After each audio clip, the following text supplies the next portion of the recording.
got a new field, exciting new field, and I'm off to explore it. It's probably going to have nothing in it, but you never know till you know. It's first find of the day. It's not a coin, it's a patoni, but I think it could be a really nice one. Have a look. I've been on here about 25 minutes, one tiny little signal with a bit of copper, nothing else apart from a really deep iron that even I gave up digging after about 1.5 feet. Nice signal, but it had to be iron. Have a look at this. Actually, that looks very coin-like. This is a really nice pattern on there. Really nice pattern. Yes, well, that's a really nice button. And it could be a hammered out coin, I think. That's a guess. But it might just be that. We'll find out later. If so, it could even be silver, of course. But it won't be.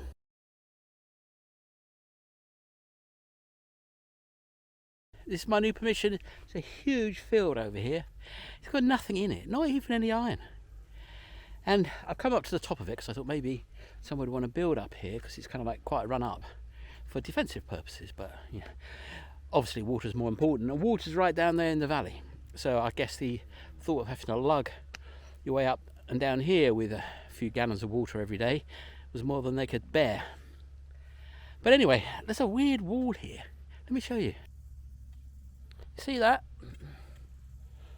There's a road here. It comes in and it goes around there. It goes around this, which I think might have had a house in it. Maybe, maybe not, don't know. I'll find out in a minute. I'll find out in a minute because I'll detect in front of it, and if there's anybody here for any sort of time, and there'll be a couple of coins. So probably not a house there after all. But this embankment's kind of weird. Maybe they wore this road away.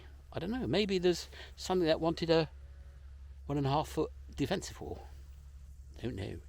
Anyway, I'm up here now. I'll catch my breath, and then I'm going to search around the top here.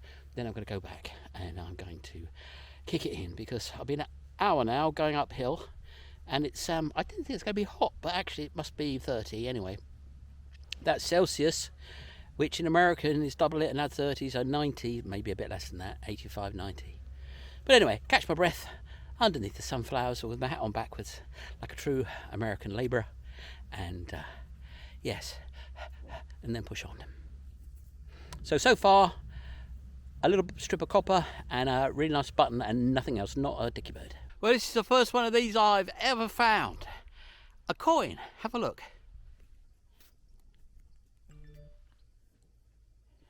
So that, if I'm not mistaken, is a 10 franc coin from, oh, I don't know, sort of 1990 something. So it's equivalent of €1 these days, although probably €3 with inflation. And yeah, I just found that in this pathway where I've been sat. Big old signal as well. Anyway, never found a 10 franc coin before. Spent a few back in the day. Yeah. Unexpected, that one.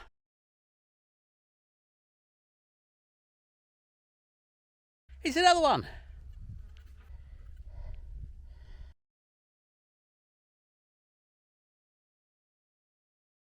There you go, 10 francs. And another. So that's 30 francs. Which actually was money back then. You know, that's like $10. Anyway. Yes. Yes, we like it. In the pocket it goes.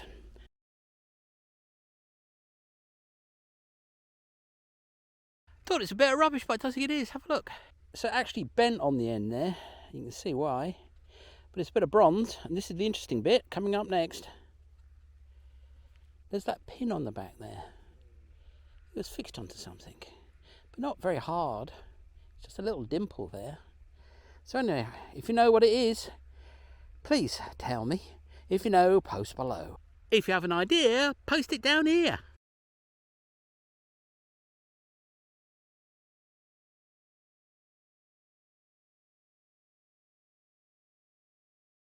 The first proper find of the day, a crotal bell. Well, half of one anyway. So that's nice. We like it.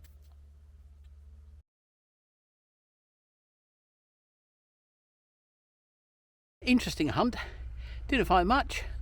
30 francs from 1995 or something. Crotal bell. and a couple of mystery items looking like some sort of, I don't know really, some sort of armour. Can't be really, can it? But anyway, we will find out later. Thanks very much for watching. Please subscribe and like. Be back soon. Well, I'm back on that field where the farmer's farmer, the farmer's peasant, they call them peasants here, peasant. The young farmer lost his car keys. And I gave it a try on the day, but it's so hot. I mean, it was like 100. So I gave it an hour and then I thought I'm going to die or I need to stop. So I stopped. But anyway, I came back and they'd actually seeded it. So I didn't want to go on it if it's seeded. So I went back to the farmer and said, can I go on it to look for those keys? And he said, yeah, sure, no worries. So anyway, just got out the car. So this is by the car, first find of the day. And it's a lovely thing. Have a look. Well, I think it's a lovely thing. It's a little ring. Yes, it's a little farmer's ring. So there it is, a little farmer's ring, copper. To think that that was a real keepsake for somebody. Tiny little copper ring of no copper at all, just made into a little finger ring. Ah, very cute.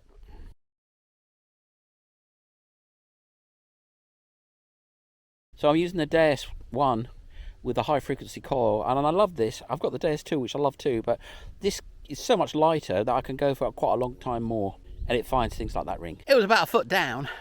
I think it's the bottom of a boot, but it might not be. It's a copper plate of some kind. And there it is. I think that's the bottom of a boot. But it was copper, and I snapped it in half with my spade. And yeah, I think that goes in the bag, not in the pocket. Well, I just got one of those cruel finds you get from now and again. But before I go and show it to you, I'm going to say I'm using the Pocket 2 from DJI, which is a tiny little camera, really, really small, really, really good, really, really useful, and makes lovely shots. You're seeing what it does now, and you've been seeing for the last few weeks. But I had to have my doubts on its robustness because, you know, I'm out in the field, everywhere's dusty, you're going to drop it, etc., etc., etc. And this is like a high precision gimbally thing. You know, it's kind of got lots of moving parts.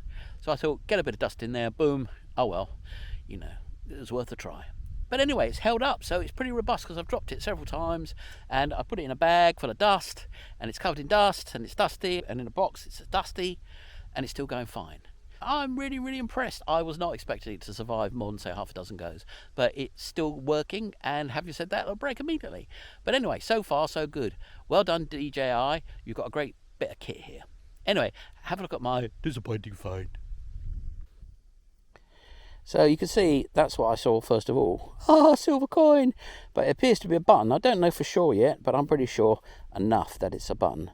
It's like a jean button, which is chromium plated. But anyway, I'm going to put it in the pocket just in case it turns out to be a silver coin, which it isn't.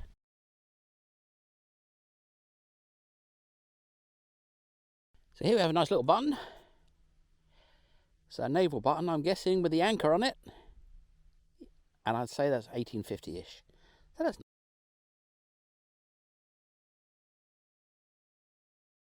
It's a very quiet field, this. Anyway, I've got a bag seal. Have a look. There you go. Probably a poop seal or a seed seal. One of the two. Probably seed. Oh, hold on a minute. Is that... Let's have a look. Guessing it's seeds, but we might know later. Well, I say it's a field of nothing, but it's actually the field of crumpled aluminium and lead foil. So it's worse than a field of nothing. But I've got a little thing here, don't know what it is, could be a coin, very, very, very foily signal. Have a look.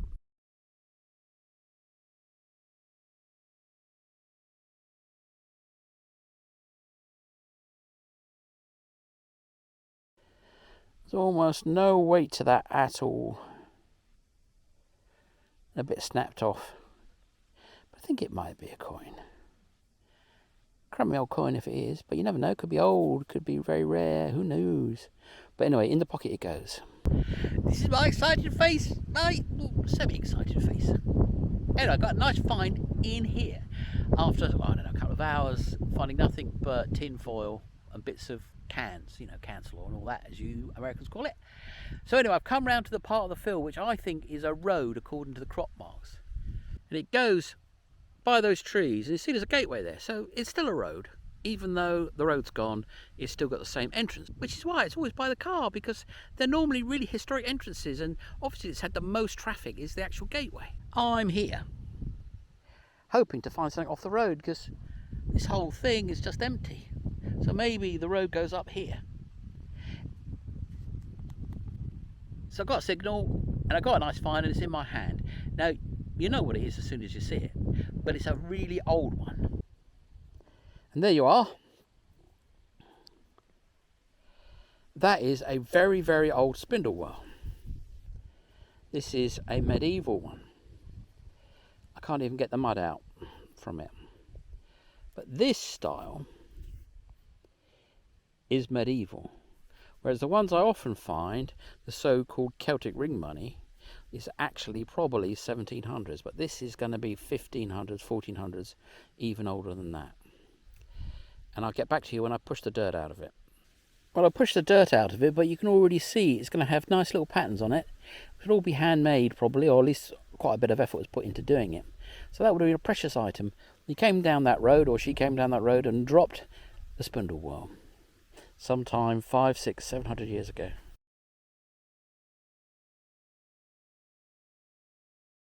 That's going to be a bag seal. I would say seed or poop so far. A ring and a spindle well and seals.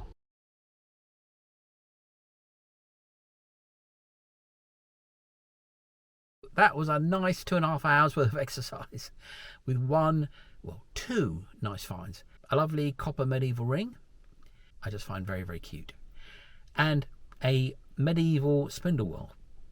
And I will look up and see what sort of period it's from, but I'm guessing 1400s, maybe earlier.